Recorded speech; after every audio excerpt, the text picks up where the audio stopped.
Hi there. Good morning, good afternoon, good evening, whatever time it is. As always, happy whatever day it is that you are watching this, and what you are watching is What's Left. I'm your host. My name is Larry Erickson, and I hope you stay with us for about the next almost half hour as I go on about some things that I think are worthy of your attention. And yes, we are back after what turned out to be a month away. Took off on the Great American Road Trip, as it were. Took a long vacation. Took a train out to Portland, Oregon, spent a few days there, rented a car, went and saw the eclipse, and then drove back cross country. So, yeah, something that a lot of us should probably do at least once in our life. And by the way, I will say this to you. If you have never seen Yellowstone, put it on your bucket list. Okay, so, and even, we are back. Let's get to it. The big news of late, at least here in the United States, of course, has been the twin blows of Hurricanes Harvey and Irma. The devastation caused it's estimated over $200 billion in property damage. There are at least 106 dead in the United States, plus at least 44 more people dead in the Caribbean, which was devastated particularly by Irma. There are, in fact, multiple agencies looking to assist the victims, both in the U.S. and in the Caribbean, and I urge you to check those out to see what you can do. But I also have to mention the gorilla in the room, if you will. Sometimes mentioned during the coverage of these events, but it's still something that needs to be slammed home. Anthropogenic global warming, or climate change, use the term you want, they mean the same thing. Now, we need to say off the top that you can't say that Harvey and Irma were caused by global warming. In the sense that if there had not been for global warming, they would not have happened. Hurricanes are caused by weather conditions. But what we can say is that global warming makes storms like Harvey, like Irma, which remember was, when it was out in the Atlantic, it was the strongest storm ever recorded in the Atlantic, that is outside the Gulf of Mexico and the Caribbean, strongest ever. You can say storms like that are more likely, because see, hurricanes draw their energy from warm water. And as the world warms and as the oceans warm, there's more energy for those hurricanes to draw on, which means you cannot say that there will be more hurricanes as the result of global warming, but you can say that those you see are more likely to be Harveys and Irmas. And is also important because despite the claims of the nanny naysayers to the contrary, while you can't ascribe a particular storm to global warming, you can ascribe some weather patterns to global warming. That is, by patterns, I mean like, heat waves, droughts, floods, that kind of thing. Those can, in at least some cases, be attributed directly to climate change.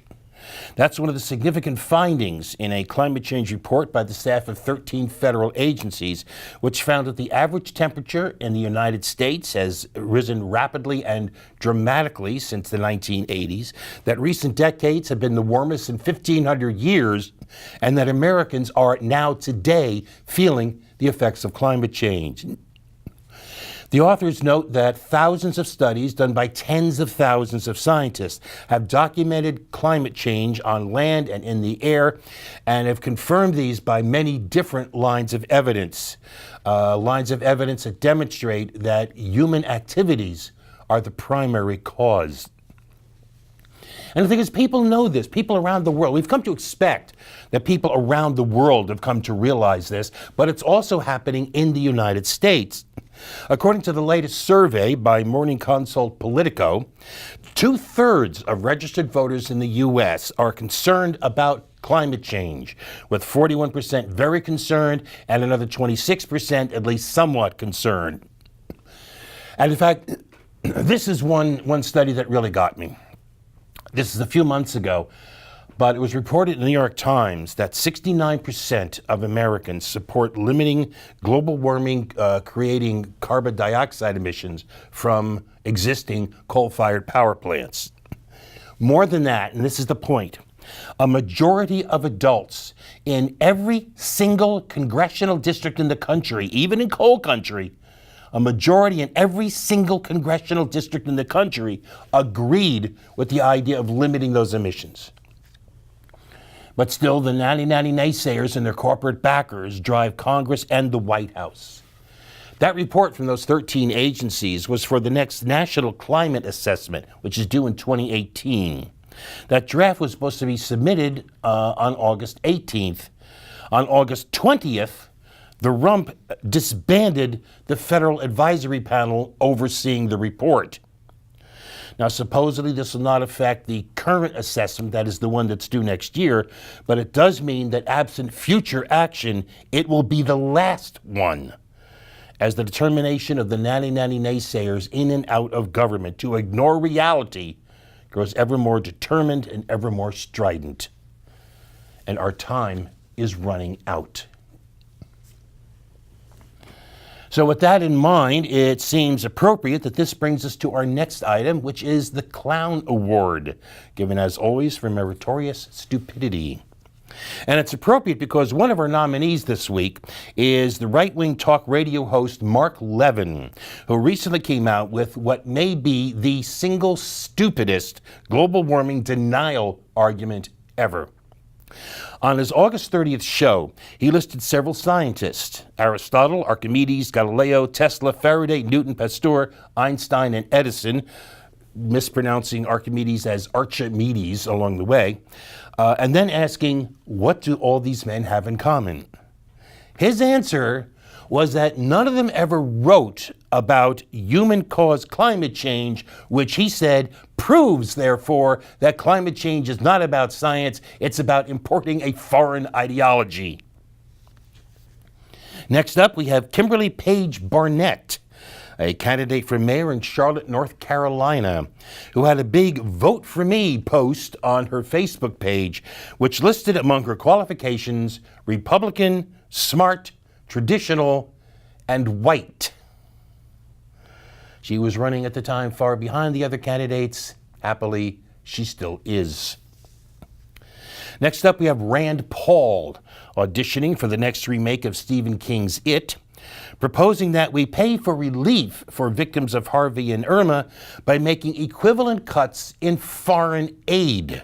Because after all, why shouldn't we let those foreigners just suffer? Next up, and notably, we have Hillary Rodham Clinton, proving yet again that she still doesn't get it. In her new book, she again blames pretty much everybody except herself for losing to the most popular presidential candidate ever. And it was not only the expected targets like sexism and Bernie Sanders, because apparently the fact that he just ran in primaries against her was in and of itself a horrible, destructive thing to do. But she pretty much blamed everyone and everything within reach. In fact, she even blames what she called her biggest gaffe, the business about putting coal companies out of business. She blames that on Barack Obama, who she also blames for supposedly going easy on Bernie Sanders, as if the accusations and innuendos of sexism and racism were going easy. She even blamed the energized anti-Trump women-led marches and demonstrations in the spring, asking why they weren't around to support her. Now, the only reason she isn't the clown, well, there were two. One is that there was actually somebody worse, but this is one of them. The only reason she isn't the clown is that it seems that the institutional Democratic Party has at long last had enough of her.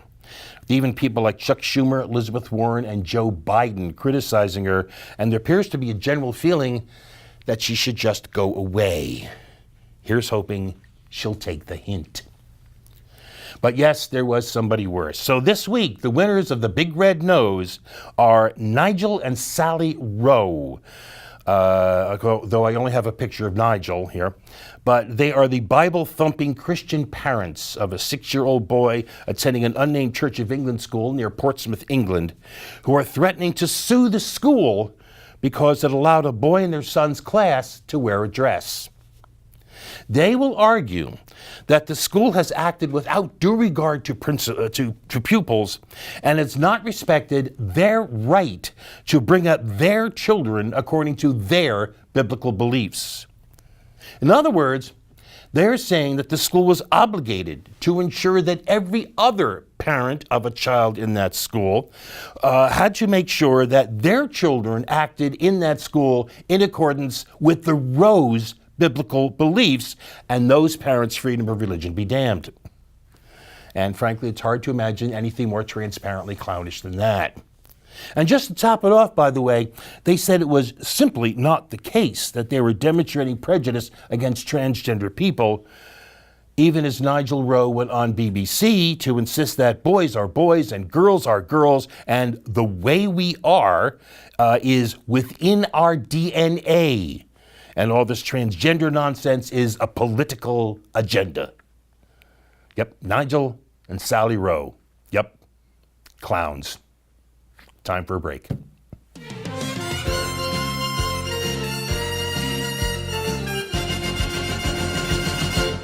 And here we are back. Next up, we have some news about another topic I keep talking about, which is right-wing attempts at voter suppression.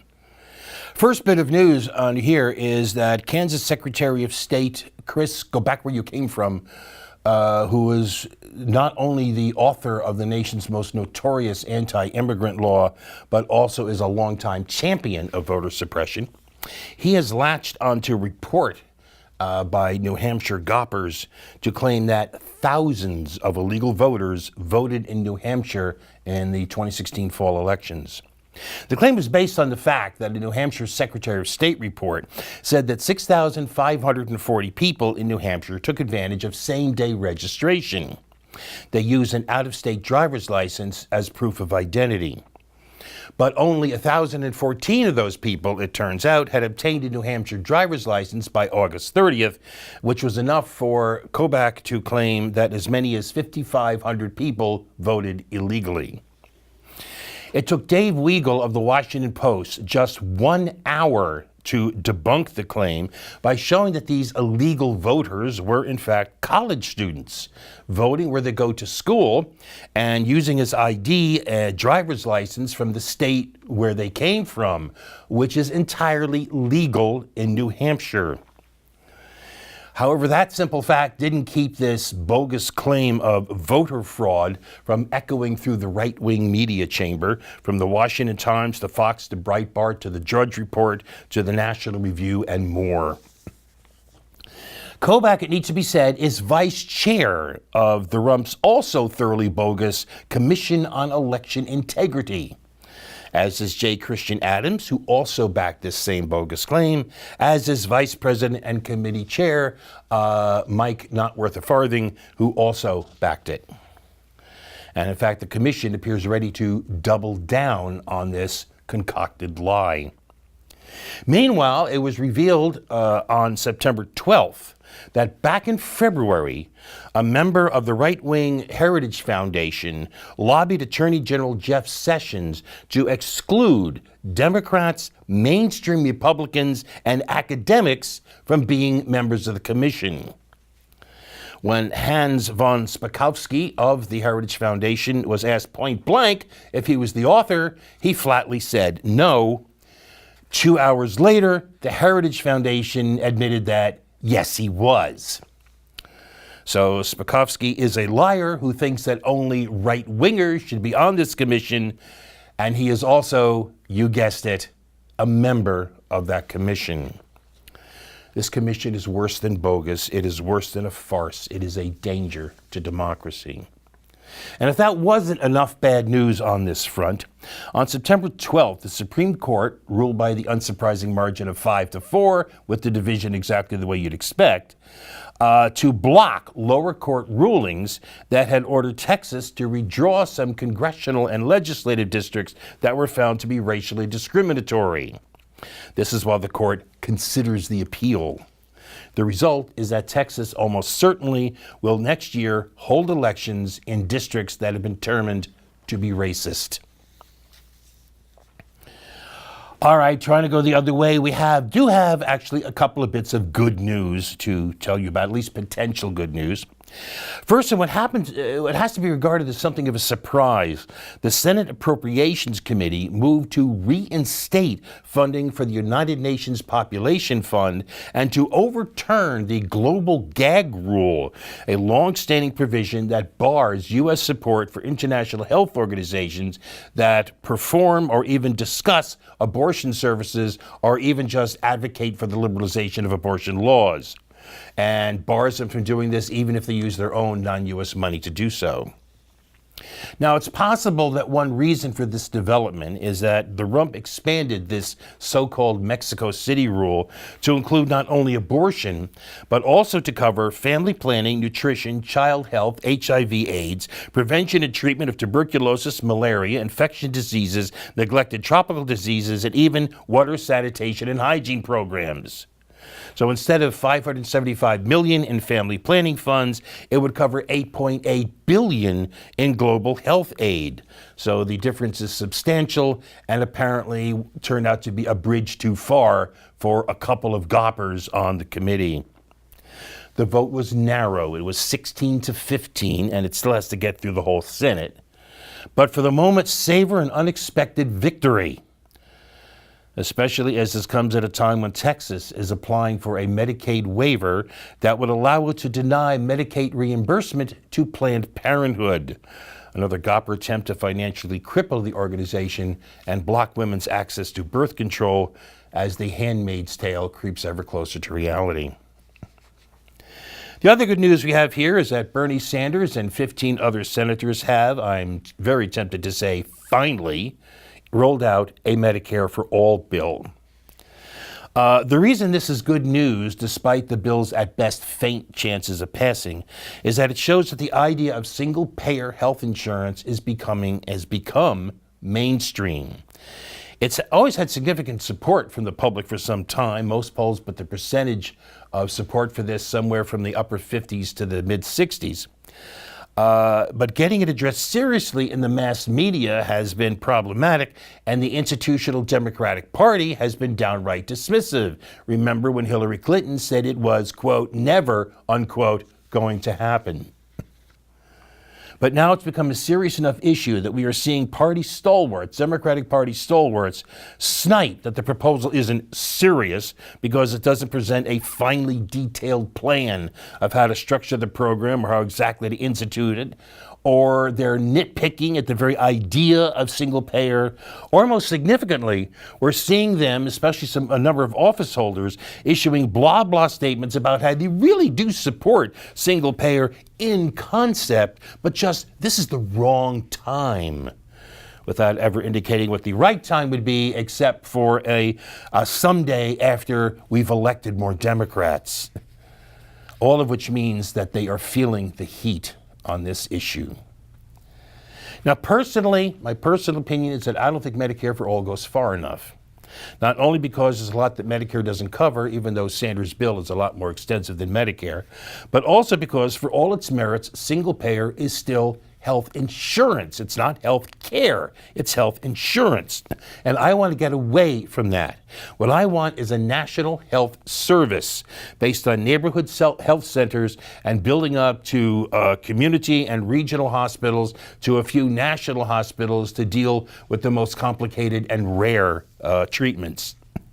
There's obviously a lot more to the idea than that, and maybe someday I'll get into the details more of that. But here, the point here is that in my notion, Medicare for All is not the answer, but it damn well is an improvement, and it damn well is a step in the right direction.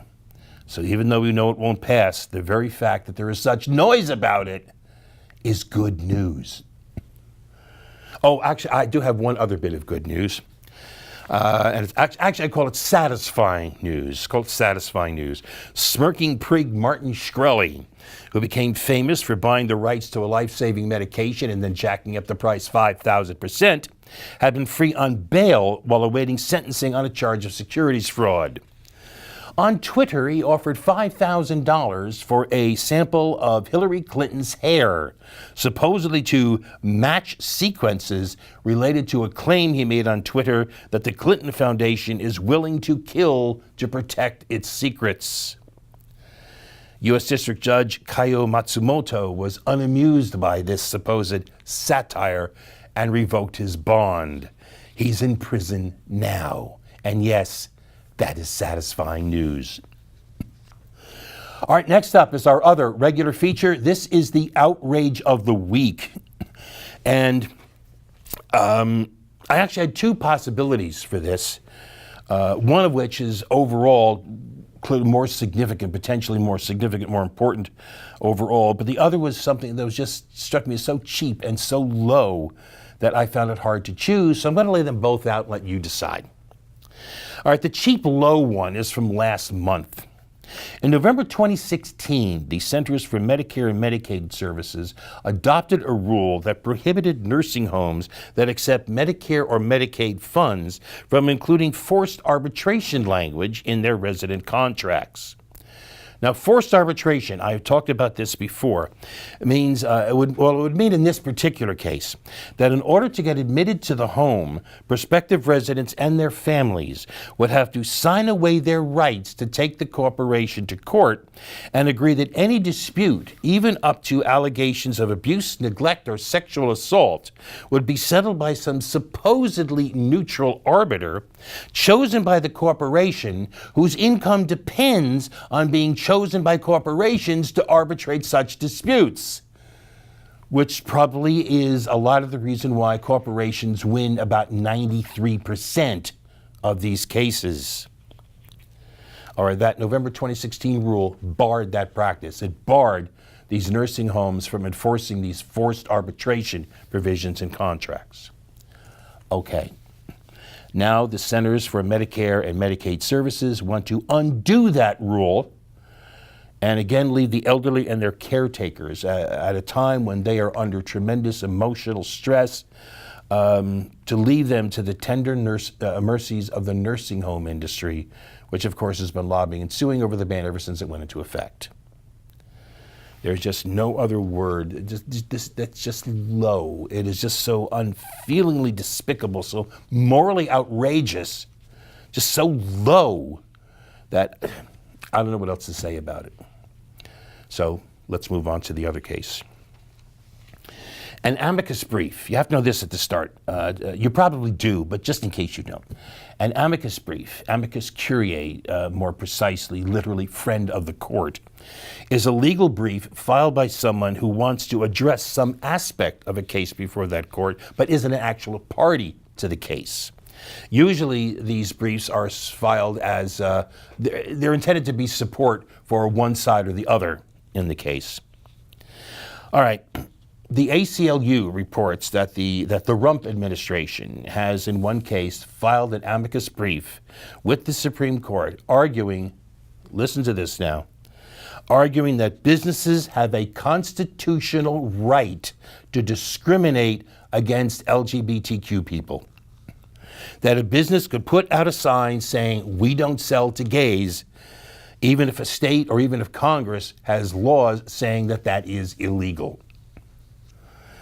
The case revolves around a baker who ran afoul of Colorado's anti-discrimination laws when he refused to make a wedding cake for a gay couple, and who now wants the Supreme Court to free him from any consequences. And now the White House has weighed in on his side because they insist it is his constitutional right to be a bigot in his business dealings. Now, what makes this especially outrageous, and even more outrageous and even more dangerous, is that the baker and the White House are not even just claiming that it's a freedom of religion issue. The baker insists that creating a wedding cake is an act of creative expression to the point where it makes him a participant in the event, that is, in the celebration, and therefore denying him the freedom to be a bigot, requiring him to deal with gay and lesbian couples, becomes compelled speech, which violates the First Amendment. In other words, they are claiming, the baker and the White House are claiming, that not only is his freedom of religion at stake, but his freedom of speech as well. The thing is, where does this logic end? Where does it end? If it's a violation of your First Amendment rights to say you cannot discriminate against others, if you can't be a bigot in your dealings with the public, where does that logic end? How can it be unconstitutional to say you can't discriminate against LGBTQ people, but can be constitutional to say you can't discriminate against black people, or women, or Jews, or Muslims, or anyone else you happen to dislike or disapprove of? Now, the White House brief does try to thread that needle, claiming that this exemption for bigotry would not apply to discrimination based on race, by arguing, in effect, that discrimination based on race is really, really bad, while discrimination based on being LGBTQ, not so much. Which just proves that they are every bit as bigoted as the baker and every bit as much a moral outrage. All right, I had intended to spend some time, I really don't have enough time now, but I intended to spend some time talking about events in Myanmar, or Burma, with the Rohingya, who are a persecuted Muslim minority. They're the largest stateless minority in the world right now, and they are being targeted with ethnic cleansing by the Buddhist majority in Myanmar. It has actually started to get a little attention, a little media coverage, so I expect people are maybe a little more aware of it than they were before, so that's good. But one of the things I think that we need to talk about, Aung San Suu Kyi is the de facto leader of Burma. She is a Nobel Peace Prize laureate. She was a model of nonviolent, dedicated, determined resistance to the military junta that ruled the nation for decades. I first started writing about Burma shortly after I started my blog. I started writing in 2004 is when I started writing about Burma. I endorsed the resistance. I celebrated the resistance. I celebrated when the junta finally backed down. I celebrated when the nation had its first free democratic elections. Now, the agreement with the junta for them to step aside barred Suu Kyi from becoming president, but they created this position for her as national counselor or something like that. She is, in essence, the leader of the country. And when the information about the ethnic cleansing of the Rohingya started coming out, for days and days and days, she said nothing. And finally, she issued a statement referring to an iceberg of misinformation intended to help the terrorists who were among the Muslims, among the Rohingya. In other words, she called it fake news, is what she did. And her silence and her acquiescence in this human atrocity that is being inflicted on the Rohingya raises real questions that we have to consider ourselves and talk about ourselves, about following heroes. And at some point we have to realize that ultimately we are each on our own. Anyway, that's it. We'll talk about this more another time. That's it for this week. You have the best week you possibly can. We are back. We will be back next week. And for now, as always, peace.